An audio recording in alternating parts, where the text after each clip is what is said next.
আসসালামু আলাইকুম সুপ্রিয় দর্শক মণ্ডলী, প্রত্যেককে স্বাগত জানাই। আমি ডাক্তার মোহাম্মদ মুক্তিউর আলম, দেখছেন homeo health tips YouTube channel. বন্ধুরা, আজকের আলোচনাটি হতে চলেছে একটি গুরুত্বপূর্ণ টপিকের উপর। আজকের টপিক হলো নর্মাল ডেলিভারি বা সহজ প্রসব নিয়ে।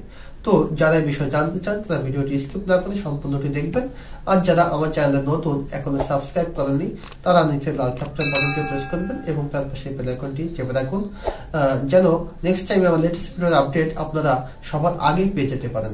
আর যারা অলরেডি সাবস্ক্রাইব করেছেন তাদেরকে অসংখ্য ধন্যবাদ আমাকে সাপোর্ট করার জন্য।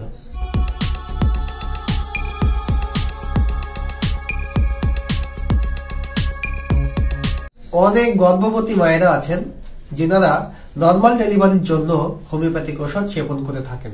যাদের ক্ষেত্রে এই হোমিওপ্যাথিক ওষুধ কাজ করবে তাদের কিন্তু শুধু হোমিওপ্যাথিক ওষুধ খেয়ে বসে থাকলে চলবে না, তার সাথে আরো কিছু কাজ করতে হবে। হোমিওপ্যাথি ঔষধ সেবনের আগে আপনাকে জানতে হবে আপনার গর্ভাবস্থা কেমন অবস্থায় আছে। সাধারণত পঞ্চম থেকে ষষ্ঠ মাসের মধ্যে অনেকেই হোমিওপ্যাথিক ওষুধ খাওয়া শুরু করে থাকেন। অনেককে দেখেছি আবার শেষের দিকে ওষুধ সেবন করা শুরু করে।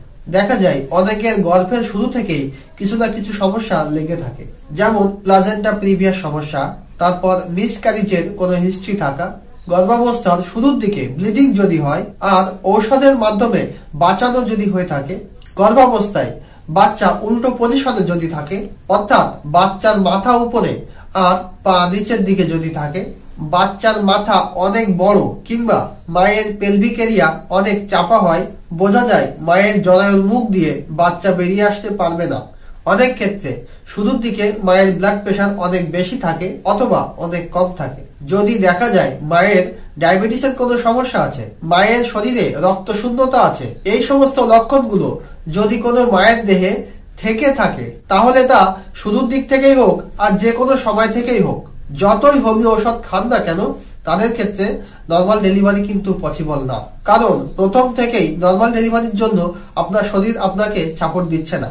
কাজে কাজেই হোমিওপ্যাথিক ওষুধ সেবন করলেই যে বাচ্চার পজিশন পুরোপুরি ঠিক হয়ে যাবে, কিংবা ওষুধ সেবন করলেই যে প্লাজেন্টা প্রিভিয়া ঠিক হয়ে যাবে, কিংবা ব্রিজ পজিশন থেকে নর্মাল পজিশনে চলে আসবে, কিংবা আপনার পেলভিক এরিয়া বড় হয়ে যাবে, এমনটা কিন্তু মোটেও নয়।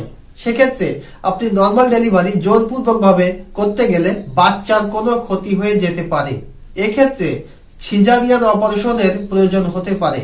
একটি প্রশ্ন রোগীদের থেকে বারবারই আমরা শুনতে পাই যে সন্তান সম্ভব মায়ের হোমিওপ্যাথিক ওষুধ কোন মাস থেকে খাওয়া শুরু করলে নর্মাল ডেলিভারির জন্য উপযুক্ত হবে।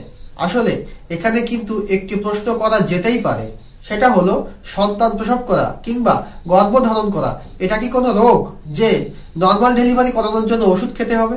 আসলে প্রাকৃতিক নিয়মেই যেমন ভাবে গর্ভধারণ হয়েছে, ঠিক প্রাকৃতিক নিয়মেই তার ডেলিভারিও হবে। পৃথিবীর সকল প্রাণীর যেমন নর্মাল ডেলিভারি হয়, মানুষ নামের প্রাণীরও ঠিক নর্মাল ডেলিভারি হবে যদি সবকিছু স্বাভাবিক থাকে। রোগীর অবস্থা যদি অস্বাভাবিক কিছু থাকে, তবে সদৃশ বিধান মতে হোমিও ঔষধ প্রয়োগে রোগীকে স্বাভাবিক অবস্থায় ফিরিয়ে আনতে পারে অনেকাংশেই। হোমিওপ্যাথিতে নর্মাল ডেলিভারির অনেক চিকিৎসা রয়েছে। এক্ষেত্রে গর্ভের প্রথম থেকেই আপনি ক্যালকেরিয়া ফ্লোর 12x যে বায়োকেমিক ট্যাবলেট রয়েছে, সেটি 4টি করে বড়ি দিনে 3 বার হালকা গরম পানির সাথে খেতে পারে। এতে একজন নারীর জরায়ুর স্থিতিস্থাপকতা বাড়ায় এবং সন্তান জন্মদানে জরায়ুকে উপযোগী করে তোলে। এছাড়াও ক্যালিফাস 6x এবং ক্যালকেরিয়া ফার্স্ট 6x যে বায়োকেমিক ট্যাবলেটটি রয়েছে, এটি নিয়মিত 4টি করে ট্যাবলেট দিনে 3 বার খাওয়ার পর হালকা গরম পানির সাথে আপনি খেতে পারেন। এটি একটি বাচ্চার হাড় সুগঠিত করে এবং তার মস্তিষ্ক গঠনে গুরুত্বপূর্ণ ভূমিকা রাখে। গর্ভের পঞ্চম বা ষষ্ঠ মাস থেকে আপনি পালসেটিলা 200 একটি ওষুধ রয়েছে, এটা নিয়মিত সেবন করতে পারেন। এটা সেবন করার ফলে বাচ্চার প্রেজেন্টেশন বা পজিশন স্বাভাবিক থাকবে এবং মায়ের শরীর নর্মাল ডেলিভারির জন্য উপযোগী করে তুলবে। ডেলিভারির সময় প্রসব ব্যথা ওঠার পর কলোফাইলাম নামে একটি ওষুধ রয়েছে। কলোফাইলাম 30 বা 200 শক্তির ঔষধ 15-20 মিনিট পর পর ঘন ঘন প্রয়োগের মাধ্যমে এটি জরায়ু সংকোচন বা প্রসারণের পরিমাণ বাড়বে এবং এটি নর্মাল ডেলিভারির জন্য হেল্প করবে।